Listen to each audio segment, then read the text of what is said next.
कष्ट करण्याची तयारी नेहमी माझी असते आणि मी ते कष्ट करण्यास कधीच लाजत नाही. जरी मी इन्फ्लुएन्सर असेन, चांगल्या कंपन्यांचे मला प्रमोशन मिळतात, तरी पण मला जर नाश्त्याची ऑर्डर आली तर ते मी सोडत नसते. तर आज नाश्त्याची ऑर्डर आली होती. 2 किलो पोहा, मटकीची उसळ आणि मट्टा आणि चहा, कारण या दादांच्या घराचा वास्तू होता.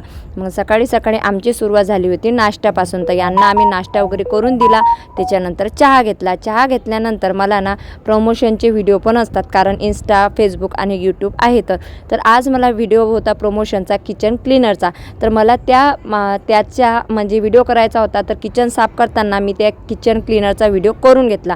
त्याच्यानंतर फ्रेश वगैरे झाली आणि नंतर मला कपड्यांची पण ॲड असते, बॅग वगैरे सर्व मिशो मला पाठवतं, तर त्याची पण मी ॲड केलेली आहे. ॲड केल्यानंतर मला तुम्हाला सांगायचं आहे, याचा आम्हाला पैसे मिळतात.